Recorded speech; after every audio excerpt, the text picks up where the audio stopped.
everything had something sneaky in there. There was just something that you didn't expect while you were doing the workout. Front squats, you'd think mostly squats, right? In that workout, interference. You have to hold a barbell on your shoulders and then go do handstand walks, and then hold a barbell on your shoulders and then do ring muscle ups, then hold a barbell on your shoulders and do handstand push-ups. So by the time you got there, the hard part about the front squats wasn't the squat part. That was easy.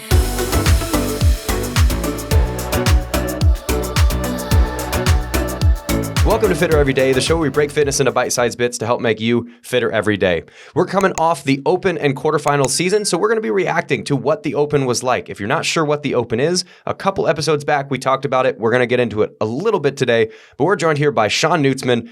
We're just going to, like I said, react to how the Open went, because for us as a gym, I think it went pretty darn well. Yeah, I was very happy, mostly with the turnout that we had with our gym. So we were the number one as far as participation goes in the state of Iowa. We had the most participants in the Open. And I want to say it wasn't even close. Like we were 60 something, and I think there was one other gym that was at 50. So really excited that our members, which we don't have, we're not a competitive gym as far as we don't have competition classes or anything like that. So it's really great to see so many members test their fitness. Yeah, and just as far as attendance goes too, we're top 3% in the U.S. and top 4% of gyms in the world as far as Open registration. So I think that's really cool. And yeah, we don't have, there are competitive people. Like I'm a competitive person, but I'm not necessarily competitive in CrossFit. It's not like I need to go win this competition or I'm dying in class to whatever. You're not training for it. Yeah, a lot of these people, they train multiple hours a day.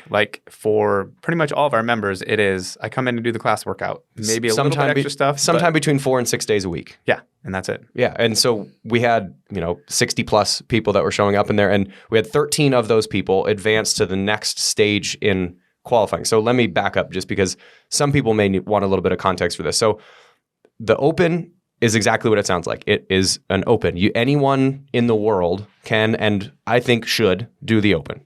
Whether or not you do well, doesn't matter. The point is, the workouts are released from CrossFit HQ on a Thursday.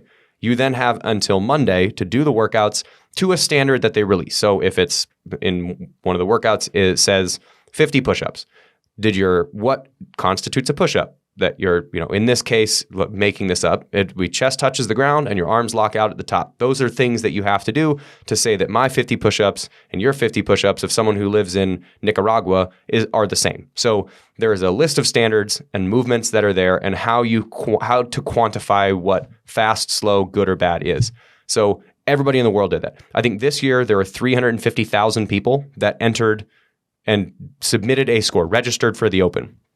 It's also, not only is it just this kind of cool thing that the whole world does, it is also the first stage in qualifying for the World Championships. Again, we did a whole episode on this, but it's the first stage in qualifying for the World Championships. So you have this sort of fun run style thing where 350,000 people doing the same thing in the same 4 days across the world, but you also have to winnow that down to who are the fittest people. So you can't make it just fun and just silly to have 350,000 people have a fun time, because then you don't get the aspect of competition, but you also can't make it super competitive that it's just the competitors that get it, because then you're alienating 349,000 of these 350,000 people that can't do it. So what they do is that there's scored and quantified workouts and the programming, which we'll react to the programming because I thought it was pretty darn good, but we'll react to the programming, and the top 10% of participants in each category that they have, which is individuals, teens, and then masters. So teens are 14, 15, 16, 17, two different divisions of teens. Then the general population, which is 18 to 34. And you can be in the general population even if you're in an age group, but they then subdivide into age groups, which is 35 to 39, 40 to 44, et cetera, all the way up to a 65 plus. And the top 10% of each one in those age groups then advance to the next stage, which is quarterfinals. Individual quarterfinals just happened. We're recording this between the general population quarterfinals, which I did, and not quite having released the Masters quarterfinals, which you'll be doing next week. Yep. So we'll figure out what those workouts are going to be, but we can react to the quarterfinals in a second. But the top 10% of those 350,000 people do it. Then they re-rank in the quarterfinals. The top X number of people per regions in the world then go to in-person competitions, and the top somewhere between 1 and 5 of those people at each competition go to the games. So the Open and the quarterfinals for individuals have already happened, and we had, of the 60-something people that we had register for the Open, 13 of them were in the top 10% in their age group and qualified to go to the next one. So not only do we have the highest registration in the state, we have some pretty darn fit people, which I think that's really cool. Yeah. I would love to hear. So we're going to break down Open. How was your quarterfinals? Quarterfinals was, I thought it was really fun. And I think it's so different, which I've only done the quarterfinals once. I did it last year. It's so different than the Open, where the Open's just one workout, and like you can mentally prepare for it. If you want to do it 2 or 3 times, you can, because you have 4 days to submit it. Quarterfinals is what, 5 workouts and 5 workouts, and the way they structure it is different. So quarterfinals it's that, for those not trying to keep up with my fast talking, it's that phase where the top 10% of the Open go to, and that level of competition. In quarterfinals, there's 5 different workouts. They released 2 of them on Thursday. You have to have those submitted, or they release all 5 of the workouts. You have to have workouts 1 and 2 submitted by Friday at 2. They release them Thursday at 2. Released all of them at Thursday at 2. You had to then have the first 2 submitted by Friday at 2, the next 2 submitted by Saturday at 2, and the last one submitted by Sunday at 2. So you had 5 workouts to do. The first 2, you had 24 hours to do them. And so if you wanted to repeat them, tough. You can't. Like maybe you could, but sort of. If you're a full-time, and if you're off work that day and you've peaked your training cycle, maybe. But some of those events, you kind of know what's coming, and so you know what the rest of the workouts are, but you don't know what they're going to feel like. So let's say you did redo the first workout, which is had heavy front squats and a lot of shoulders in it, and you redid that one, and then later you had to do heavy deadlift and pull-ups. Like you just screwed yourself a little bit. So yeah, you really get one and done, and that's pretty maybe one redo. Yep. So in the Open, now we can kind of go like into the actual events itself. So the Open, it was 3 weeks long, and they divide the workouts and they call them 23.1, 23.2, and 23.3. So that is the first workout of 2023, the second workout of 2023, the third workout of 2023. So 2023.1. Actually, first, tell me, what was your favorite one before we even describe them? Oh, week 2. 100%. Definitely week 2. Just because of the thruster? Oh yeah, it's a heavy work. It's a heavy lift. I liked the snatch one, and it wasn't my best one, but I enjoyed that one. Yeah, because you're little. It was handstand push-ups. It was fun though. All right, anyways, 23.1. Okay, so 23.1. So 23.1 was a repeat of, I believe it was 14.4, but the workout started with 60 calories in the rower. And so it was 60 cal row, then 50 toes to bar in a row, then 40 wall ball shots, 30 cleans at 135.95, 20 ring muscle ups, and it was a 14-minute AMRAP. Yep. And if you got done with that, then you'd start back over on the row and just keep going. Generally, like broad strokes, and then we'll get into like what the thoughts on that were. This was a really nice test because it balances fun run and competition. Because anyone off the street, if you have never done CrossFit before, if you've never even thought about doing CrossFit before, if anyone off the street came in and said, I'm going to try 23.1, you can hop on the rower and just pull the handle like a maniac and get to 60 calories and you can get there. The problem is 50 toes to bar in a row is going to be really hard to do, but you can sort of kind of like, some people can swing their feet all the way up there. And there's also scaled, which was kipping knee raises, which is doable by 90% of the population can hang from a thing and bring their knees up to their chest once and then set down, and once and take a set down, one, take a set down. So you can do the stuff. Then the technical parts, especially with the RX one, were more the clean at 135.95 and then ring muscle ups. By the time you got there, if you got there, you liked doing them. Like it was a challenge to do them. And if you didn't have ring muscle ups in the bag, you might not have even gotten there in the first place to even have difficulty doing the ring muscle ups. So I like the test because it started off as a fun run, other than 50 toes bar, which is aggressive, but it started off easy and then it worked its way into the high skill by the time we got done. So it did allow the competitors to go, but it also allowed John Q. Public that just wanted to do the workout to just jump in do and the go. workout. And I love, it happens every year, Ross Sims getting his first muscle up in the workout. It's like you always love to see that in the open, right? Yeah, somebody has a PR of something. Yep. Like So watching in that someone first workout, get their first ring muscle up, that's fun. it Watching them looked up pretty. there. So shout out to Ross. I mean, that was a really good looking first ring muscle up of all time. Everyone else is usually really ugly. I also like, I've been back and forth. I don't always like doing repeats since there's only 3 workouts now. It's like I want 3 new workouts, but it's fun to look at just like the top scores from this year compared to 2014 and how far fitness has come across. Like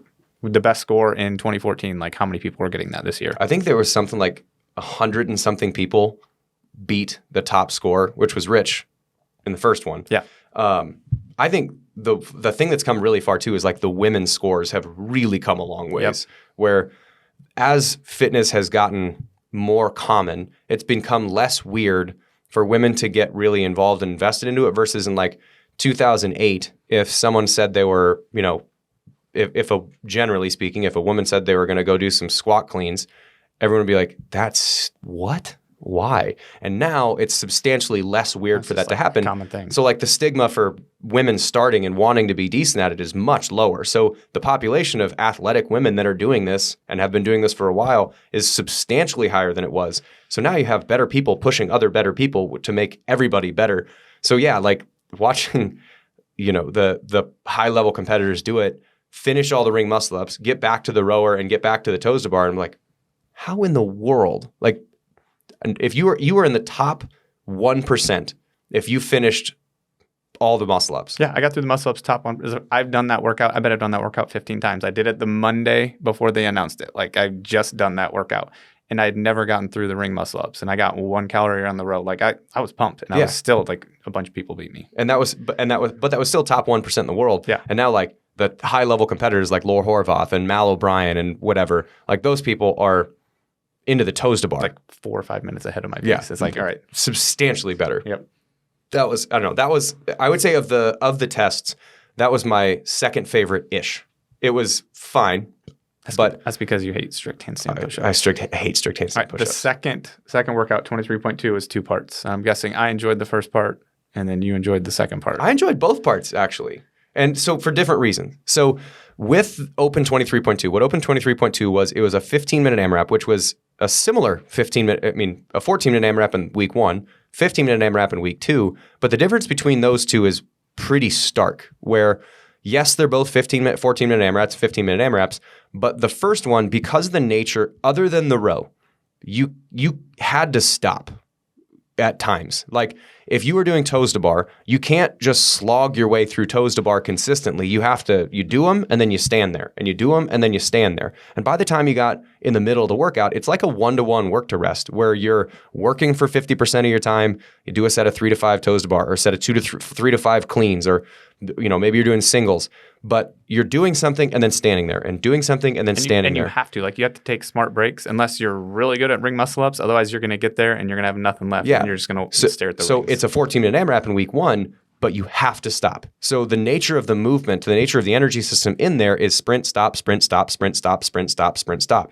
Versus week 2, 15-minute AMRAP, technically speaking on paper, 14-minute AMRAP, 15-minute AMRAP, not that different. But what 23.2A, because it was a 2-parter, separate scores, 23.2A was 5 burpee pull-ups, which we'll get to that standard in a second. 5 burpee pull-ups, then 10 shuttle runs down and back, so 20 lengths of running, 25 feet. So you'd run for 500 feet. You go down and back, 25 down, 25 back, 50 feet. Do that 10 times. So 500 feet of running, shuttle runs back and forth. You had to touch the ground with your hand, which was a weird little annoyance. But the difference between, like I said, you have a sprint stop in week number 1. Week number 2, everyone can pretty much do it. Yeah. Like no matter how tired you are. You're adding, was it 5 burpee pull-ups each round? Yes. Yeah. You're adding 5 burpee pull-ups. But no matter how tired you are, you can always like walk on your shuttle runs. So you're always moving. And that's one of the big differences. Like even my judge after 23.2, they're like, your last round of burpee pull-ups look the same as your first. I'm like, I had the exact same pace the entire time. Like that's what you have to do in workouts like that. You know it's 15 minutes and you have to keep moving. You find a pace you can do for 15 minutes and you keep moving. But it's not, and it's completely separate though, like completely different test than week 1. 15-minute AMRAP, 14-minute AMRAP, completely different test. Because week 2, 23.2A, you're just like fall down, get up, fall down, get up, fall down, get up. Now, the burpee pull-up is a little different where in scaled, it was just do a burpee, touch a target. Yep. But like you can always pretty much, no matter how gross and shitty people think burpees are, you can pretty much always get your chest to the ground and stand back up. No matter how tired you are, unless you are actively like heaving, you can just get down and stand back up. So there's always this the test on that one was how uncomfortable can I make myself and how long can I be uncomfortable with burpee pull-up, run, burpee pull-up, run. Just how long can I do that? And I like that one just because it does test the capacity you have to sit in an uncomfortable little tunnel for a really, really long time. And the fact that it's ascending reps too it just makes such a difference. Yeah. So it was 5 burpees or 5 burpee pull-ups, 10 runs, 10 runs, 15, 10 runs, 20, 10 runs. And the other thing that I really liked about this, so let me pause for a second. Another thing about the CrossFit Open, which is specific about this year, the people who program it are from CrossFit HQ, but it's kind of a separate little entity. So there's the games staff, which is part of HQ, but it's kind of a separate division. There's the games team and the competitive team. And then there's like the CrossFit business side where they're talking about affiliates and stuff like that. And they're separate. The person that was in charge of programming up until last year's Open was Dave Castro, who had been there for forever. And Dave Castro was a Navy SEAL, but he'd also programmed every single games and regionals and Open since 2008, 7 when it started. Somewhere around there, yeah. And Dave Castro was let go, then eventually rehired, but let go prior to last year's Open, but he had already written and tested all the Open workouts. So last year's Open was Dave Castro's last Open, which makes then this year, the new guy, Adrian Bozman, his first Open. Bozman knocked it out of the park in those. And one of the reasons why I like that is because not only is he programming for fun run style, competitive style, he's also programming for us as affiliate owners that we have to run the class. Like you have to do it. You have to have a place and you have to have a standard to judge to make sure that people are doing it the same way. Because imagine, I think one of the big bugaboos when you're trying to do a competition, kettlebell swings. It's where you're never going to see kettlebell swings, just true regular kettlebell swings in a competition because that standard sucks. Yeah. To try and say, is it the person vertical? Are their hands above their head? Are their hands kind of above their head? Are their elbows bent? Are their hips a little bit behind locked out? Are their knees a little bit bent? And so theoretically, you'd have to no rep pretty much everybody pretty much all the time. So that standard sucks to judge. Burpee pull-ups, awesome to judge. Is your chest touch the ground? Is your chin above the bar? There's 2 standards. That's it. Like literally. So the bar that you had to do a burpee pull-up to, so burpee pull-up literally means do a burpee, chest touches the ground, pull up, chin gets over the bar. That's it. So before the movement started, you just had to stand under a bar and make sure you couldn't touch it while you were standing. No measuring, no getting a tape measure out or dropping something down from the bar and 6 inches or whatever. It's literally, can you touch it while standing? No? Cool. Good bar. Can you touch it while standing? Yes? Move to a higher bar. That's it. And then burpee chest touches the ground, chin gets over bar. End of story. So the test was really good. Anybody can do it. Anybody can pretty much do a burpee. Grandma can do a burpee. Literally, can you, grandma? Fall down and stand up. Fall down and stand up. I mean, don't fall down if you're grandma. Just get to the ground. Kneel down. Can you kneel to the ground and stand back up? Can you get into a chair and stand back up? And then you can, most people can walk or traverse in some fashion, even if it's a wheelchair down and back. You can move in some form or fashion. So it was a good test for John Q. Public. It was a good test for the pros. And it was a logistically really well run. And I really appreciate the fact that in times, Castro, when he would program, would be like, yeah, figure it out.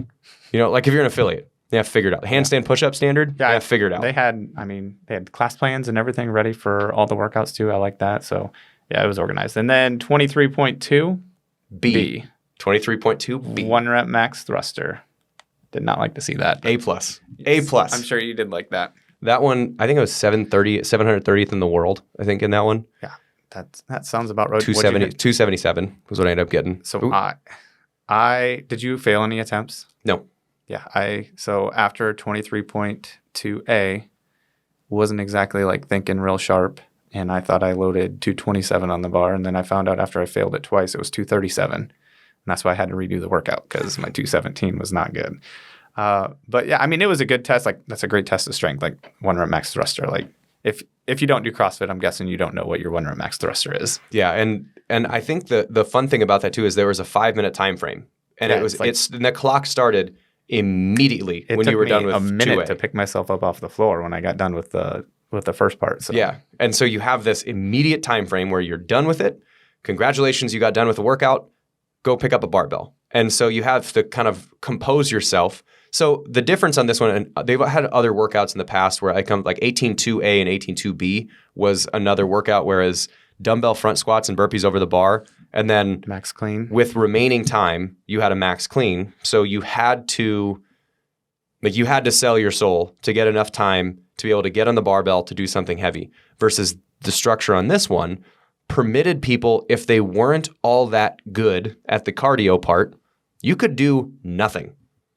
And you could do one burpee pull-up and then wait for 14 minutes and do a heavy thruster. That's why I think, and this is just my opinion, for workouts like this, I would like to see it as one score. Like you add your reps and your pounds together. That way you can't sandbag one for the other. But the thing that I like about it, as a counterpoint to that, is if you're going to be on the competitive, the test part, if you're trying to be impressive in the test part, you're going to have to rank high in both. That's true. Yeah. So you can't just be good at one. If this is just a competition, like no levels after this, like I like my way. But the fact that this is qualifying you for quarterfinals, then I can see that like you have to be strong. You have to be strong. You have to be able to and you have work to through so many reps. So and yeah, I get it. I think the cool part too is not only do you have to be strong, you have to be stronger than other strong people who are not trying on this other part. Yeah. So you have to out-thruster Bjorgvin or Sven, who are just some power lifter from Norway, and they don't care about the bird pull-up. What was the pull-up. heaviest? Some dude hit like a 377 something, or 378 or something like that. Point A wasn't very big. I think he got like 90 reps or something like that, which isn't terrible, but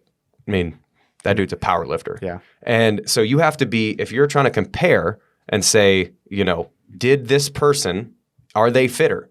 Okay, this guy who didn't care about the burpees went and did a rep. This guy who is going to the regionals did care about the burpees and cared about the thruster and still did better. So I really like the structure of it just because, it allowed someone like me who, when we generally test fitness stuff, like I cannot keep up with you on handstand push-ups no matter how hard I try because I outweigh you by 60 pounds. Yeah, but then you get to a barbell we get to a barbell and then I get to have that advantage because I outweigh you by 60 pounds. So as long as I can keep you somewhere near me on the bodyweight stuff, I know that I can make up space on the other thing versus if it was all one score, I don't get much of an advantage then. Like you add it together, but if you dust me in the other part, then you got to lift a lot more weight. Lift a lot more weight. So I really like 23.2. And then I think the other fun part about that one was watching people do more than they thought they could absolutely. On the thruster. Yeah, that's always fun. Because there was a person loads up a bar. They don't know what it is because they're tired. Plate math is hard, especially when you're tired. Yep. And you put the bar on and you clean it up and it's an ugly looking clean. They get it to their shoulder and then they go, wait, I have to do a thruster now. Shit. And they go down and they do a thruster and they're grunting and whatever and just pushing the thing above their head. And they put it down. You do the math and they're like, I was 165. Whoa. I just did a thruster at 165. I also PR'd my clean. Yeah. Like all that stuff happens like just little segment in the open. Yeah. That's when people, they do more than what they think they're capable of. That's fun to watch. And then, so let's go on to 23.3. What were your thoughts on that? It was a good test that I wasn't good at. That's what my thoughts are about 23. It was, and I know there's a lot of complaints because for a lot of people it was a 6-minute workout. But then you haven't done enough 6-minute workouts to be ready for that is what I say to that. Well, and so there's a concept in programming that there are complementary movements and there are interfering movements. So complementary movements are movements that have very little to do with each other. They complement each other well. Lower body and an upper body right. pairing. You're going to do squats and push-ups, like air squats or whatever. Like, but they don't. 50 air squats, 50 push-ups. Those two workouts don't have much to do with each other. So the difficulty in that workout is going to be in your respiratory system in being able to handle. Now, 50 push-ups in a row, it's not necessarily the best example, but you know what I mean? Fran is another example. Fran is a very complementary movement where it's pull-ups and it's thrusters. You don't have a lot of musculature or movement patterns that are in the same boat. So you're doing a whole body thing when you add those two things together. Versus interfering movements, like I think JT is a hero WOD, which is handstand push-ups, ring dips, regular push-ups. Yes. and 21-15-9 of handstand push-ups, regular push-ups, ring dips. Like that is The ultimate upper body pushing, interference. upper body pushing, upper body pushing. That's all interference. So the difficulty there is the muscular endurance to be able to keep pushing through that thing.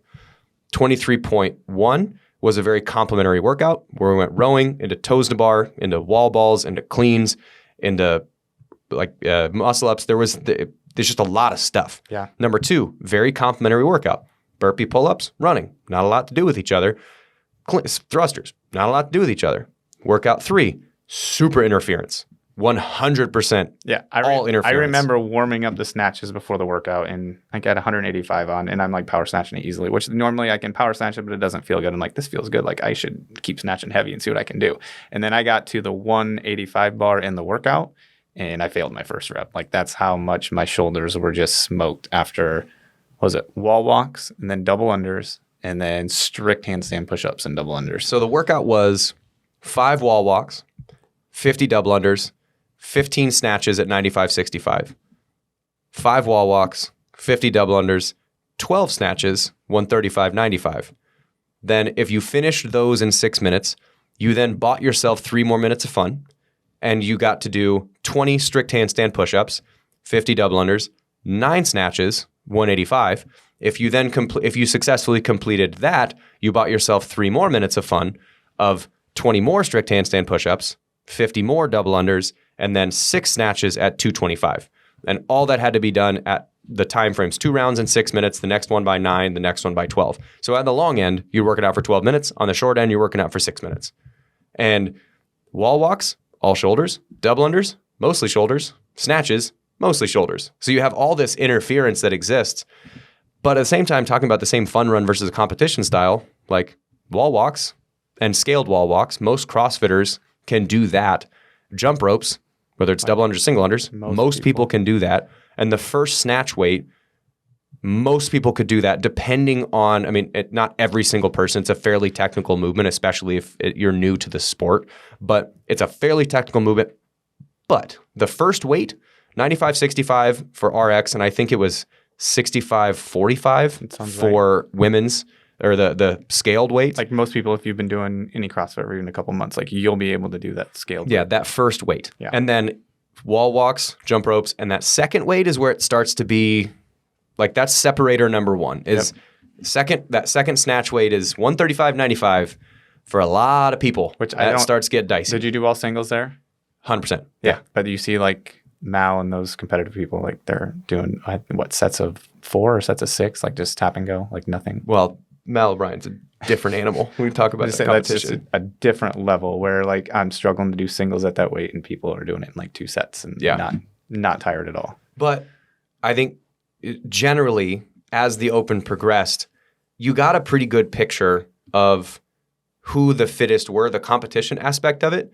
But I thought every one of the tests was fun. Yeah. And I think that last one, more than the other ones, was like a true separator of elite CrossFit and then just the average CrossFitter. Like if you watch some of those times on that last workout, like that's just ridiculous. Like if I even tried to do the women's weight, like I don't even know if I would finish it. Yeah. And then there you get Mal and whoever finishing that workout in 5 and some change or whatever it was, 7 or 8 minutes, some crazy time. Yep. But I think, when you marry the fun run style, that it was really fun to do. It was our Friday Night Lights events were fun. There was in the first one, you got to see people, like Ross hit that muscle up. In the second one, you got to see people hit that thruster that they never would have done before. In the third one, the few people like you that got to advance past that first 6, and I got past the first 6 minutes, but I didn't get off the wall for the handstands. I was too shy. Got 18. We needed 20. But those people that got to that next barbell, like you and Maddie, and I think Matt Wempen got to the second barbell, like those people that were able to do that was the spark. That was the fun thing that if you're there as a spectator or you're watching, like I think, so my wife hitting a 95-pound snatch, she just, almost got one in warm-up. She got like 2 or 3. Then got a little bit tired and couldn't quite get them. But she did 100 double unders in the workout after having done 5 wall walks and 15 snatches the other one. So she was proud of herself for getting done with that one, but then got to turn around and watch, you or Maddie or whatever advance that. So like the spectacle of the thing was fun. So like The fun run style for everybody, really well done. The competition side, really well done because you had to be good in order to get through all those tests to get the quarterfinals or, finish towards the top. So I thought that was the Open. I'd give Bozman's first Open like an A+ in programming. There was some logistical stuff like leaderboard clearing and making sure like the submissions, that stuff, we'll leave that on the side. Yeah. But the programming style, A+. I loved how it was done. Logistics always stand to be improved a little bit, but otherwise, I thought it was fantastic. So tell us, I want to know more about your quarterfinals experience and some of the movements because I didn't do the individual quarterfinals. I could have. I'm going to do the Masters next week, but tell me more about some of the tests that you had to do, like the wall-facing chest to wall handstand push-ups. Yeah, so event number 1 was 21-15-9. 21, and it was front squats into a gymnastics movement. So it was 9-15-21, take the back. It's 9-15-21. So it was 9 front squats at 225, 155. And so another thing that's generally true about the Open, there is the fun run style where got to make it fun for everybody, but you got to find the top competitors. You get to quarterfinals, buckle up. Yep.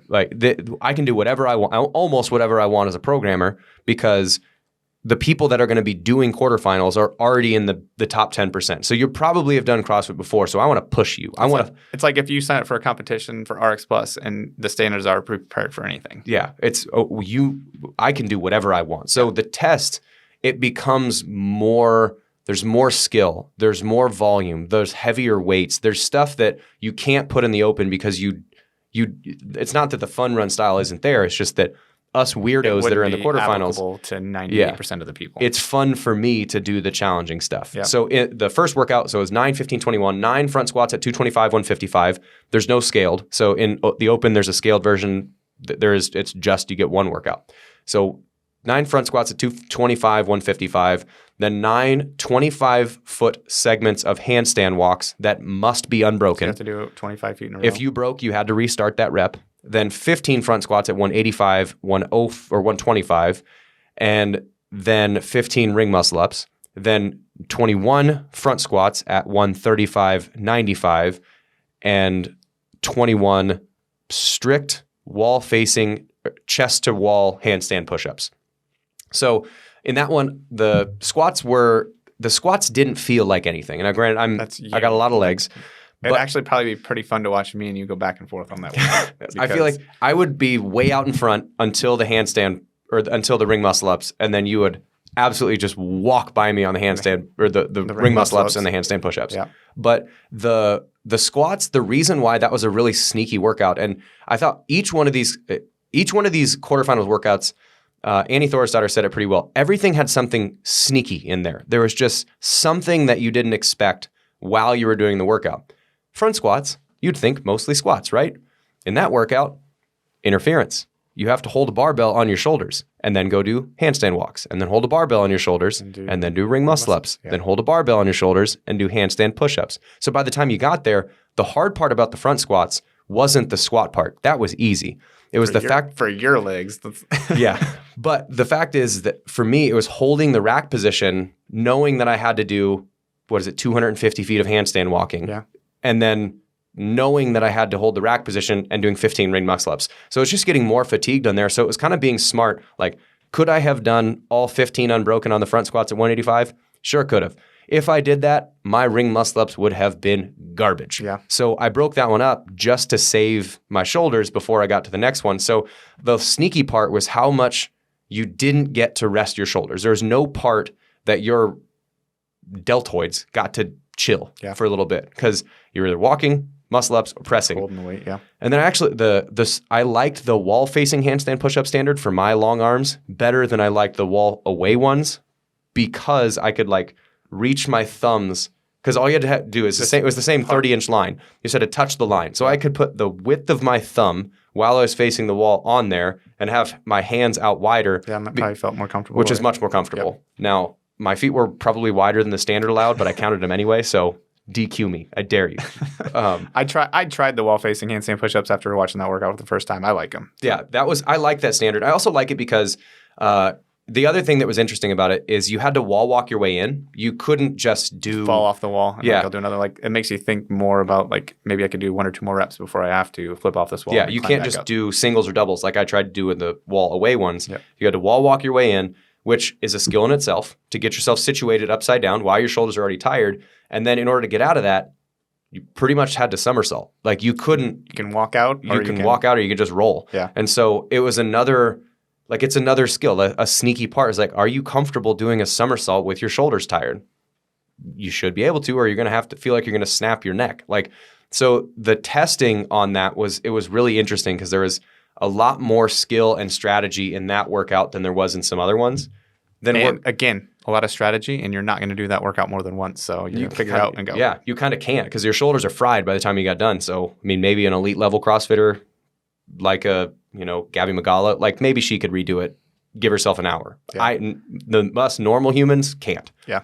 Then workout 2 was 40 jump rope crosses. Or excuse me, it was 8. It started with the snatches. So it was a 70-pound dumbbell for guys, 50-pound dumbbell for gals. Ooh, is this the one that you guys did redo?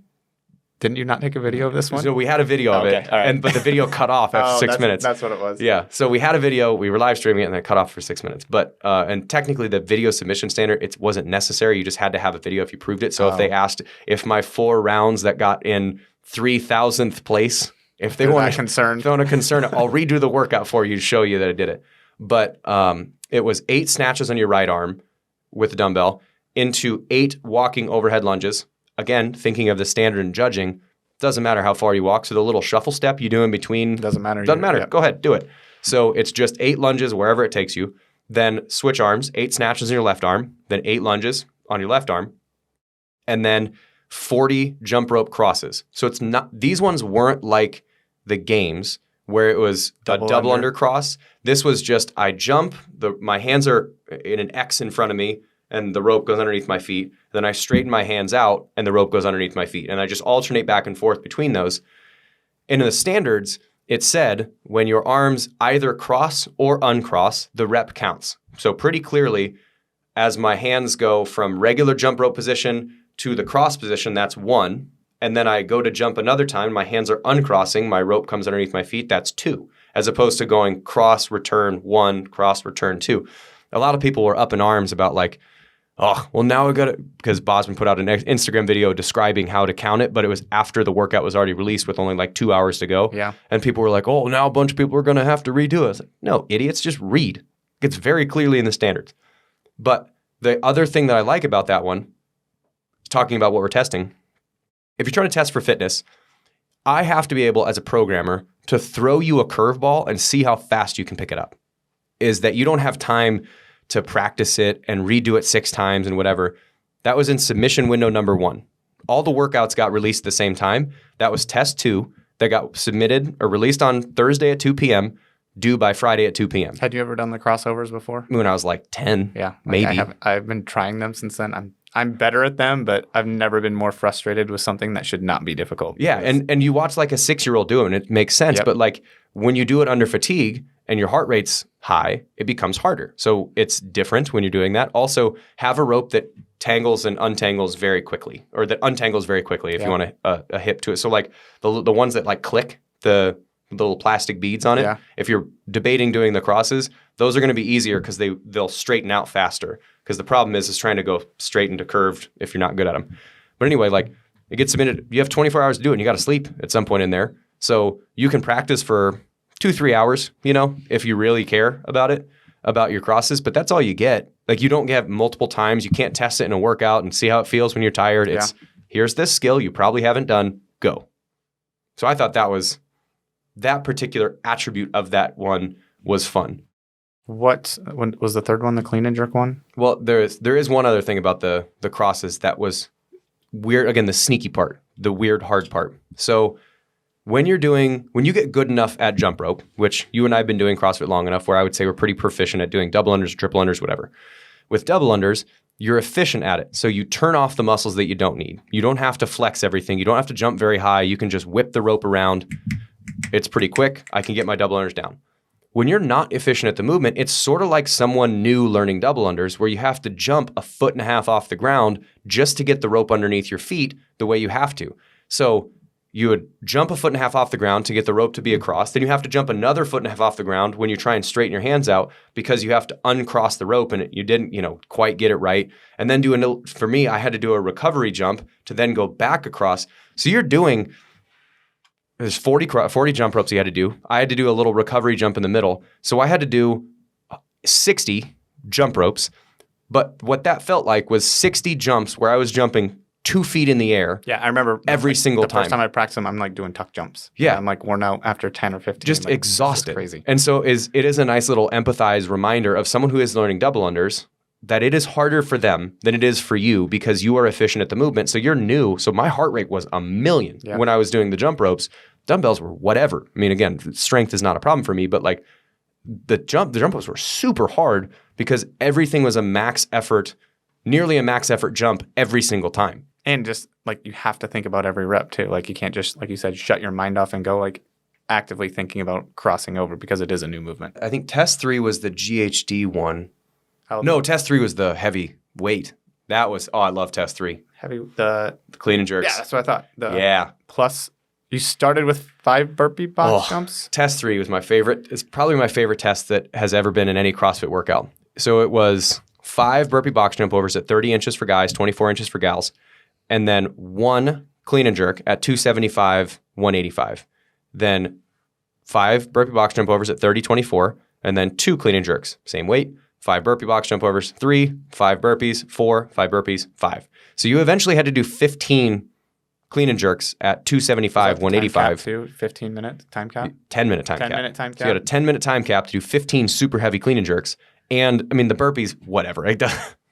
Like you're not going to burn through the burpees to get back to the bar fast. Unless you're Guy Maieros, who's trying to get the fastest time in the world. Like if it's that, then yes. But otherwise, it's just do the burpees, recover a little bit to get under this really heavy barbell. And that one, I mean, just if you want to test, can you muscle something around? That's a great test. What was your time on that? 725. That had to be your best one. Yeah, that was in like the top 600-ish in the world. I was like in the 3,000th or 2,000th elsewhere or worse. Yeah. But that one was pretty good just because it was cycle heavy barbell. Yeah. But I think I like that test. And that one I think also says a lot about how you're mentioning like the progress of sports over time this standard at 275, 185 is at a quarterfinals level is as heavy as what games programming was several years ago. Yeah. And now it's just saying, not even like 12 years ago, maybe like 7 or 8 years ago, like not at the beginning. Like now it's quarterfinals. Yeah, and now you're hitting those heavy weights. Then I think workout 4 was the GHD one. I actually switched the order, and because workout 3 and 4 had to be submitted by Saturday at 2, I knew that I wanted the GHD one to be done my last workout because I'm going to feel that one the most afterwards. So workout 4 was technically what I did 5th, but workout 4 was 1,000-meter row, 50 GHD sit-ups, 500-meter row, 25 V-ups, which the V-up standard was awesome. Dude, I hate V-ups. I've always hated V-ups. I love V-ups. I got chimpanzee arms. I can touch my toes. It's great. V-ups and the reason I'm not going to do that workout. So it was the standard on the V-up. And the V-up's done, I mean, gymnasts, divers do them all the time. That's why, I mean, Maddie crushed that workout because that movement is easy and GHD's generally an easy movement for her.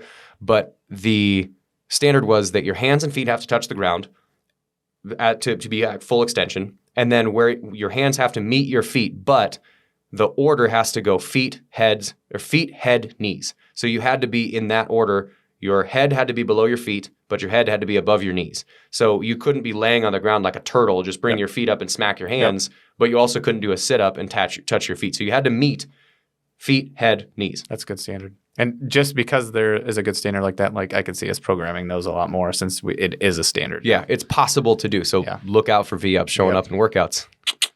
You're welcome, everybody. But that was a 20-minute AMRAP. And when I went into that, I knew that GHDs were going to usually wreck me, but tried a different technique, which actually helped. Sets of 50. Yeah, after doing 50 in a row. And so tried a different technique and helped that one. But the thing on that one as far as like the sneaky part is when you row, what do you have to do? Recline a little bit at the very end of the row. So you're going to do 1,000 meters. Hopefully you don't do them too fast, because if you do, you're going to be smoked for everything else. And then go to 50 GHD sit-ups, and then go row again. After you just did a ton of GHDs, you have to now recline a little bit, and then do V-ups, make you more tired. Go back to the row. Row again. Sit on the rower for another 3.5 minutes. You had to feel that workout for a couple days. It was more in my quads than anything, because the technique on the GHDs you can use to shift the pressure more towards your quads. But like in the middle of the workout, my second, because I went one row through, then 1,000 meters, another 50 GHDs, and finished the 500 row. So I went 1 3/4 of a round. The second 500 meter row after I'd done the GHDs, I was straight up and down the entire time with my torso. Yeah. There was zero reclining at all. So it was just push and then just a hard pull on the handle. So if you were to take a video of that and send it to like an Olympic rower, they would be puking in their mouth as they were watching me do that. But just to save what else was in there, that was a gnarly test as far as just difficulty of overlap. And then the last test that they had was test 5, which was one of the more fun workouts, just generally, that has been in a quarterfinals workout too, which was, this one was 21-15-9, 21 deadlifts, 225, 155, and then 21 chest to bars, then 15 deadlifts, 275, 185, and then 15 bar muscle ups, then 9 deadlifts, 315, I forget the women's weight. It's 315, 225? I think so, maybe. I think it's 315, 205 or 315 or anyway. So the 315 for the men's weight, and then 9 rope climbs. And that one had a lot of strategy too, because That's grippy, right? that's grippy, and but it's less grippy than it is pulling. I could also see why you don't want to do that workout after you did the 4th one. Right, With those GHDs and the rowing. and doing the rope climb, like with a smoke midline, I didn't want to try and rope climb afterwards. But the thing that was hard about that is that like the grip was tired, yes, but like biceps and lats from just pulling on the chest to bars, pulling on the bar muscle ups, pulling on the rope climbs. I was noodle arms on the last rope climbs because it's just arms locked out, and then swing your feet up and hope that you get there. Yeah. Lock your feet in, stand up. Put your arms up there, noodle arms, swing your feet up and hope that you get there. And that test, it was just really fun because it's a rope climb. Like, pretty dangerous if you do it too fast, but at the same time, it's a rope climb. It's not like it's once you get used to putting your feet in, it's not an overtly technical movement. Yeah. It's just a thing like, can I get back up and do another rope climb? Or am I going to stand here and stare at this stupid rope for 35 seconds while I build my confidence to do it? So that was a fun test. But overall, again, just the Open and the quarterfinals, Boz's first full year of programming, knocked it out of the park so far. I'm really excited to see what the sectionals hold and up into the games. Yeah, same. And hopefully we don't see crossovers in the Masters. Oh, you for sure will. Last year, for sure will. The workouts were a lot different from the individuals to the Masters, so I really don't know what to expect. As long as there's not a CrossFit total again, I think I'll be fine. There's going to be a strength. Maybe it's bench press. I hope so. That's what I was so excited last year because the individuals had, was it max bench press, max clean or something like that? Overhead squat. And overhead squat. I'm like, I'm not a strong guy, but those are 3 of my better movements. And then they throw deadlift, strict press, and back squat at me. I'm like, yeah, okay, last place, here we go. Okay, I'll trade you. I'll do the deadlift back squat. Yeah, you can take that one for me. So in kind of transition out of in the next couple episodes, kind of transition out of the CrossFit Open and kind of the fun that we got to have with it, getting more into kind of sports performance and getting into some business owners and heading into the rest of summer with some hopefully different fun programming. So Shawn, thanks for stopping by. It's good to be here, Jeff. Where you say words. Thanks guys for listening. I didn't say much this episode, so. All right, thanks guys.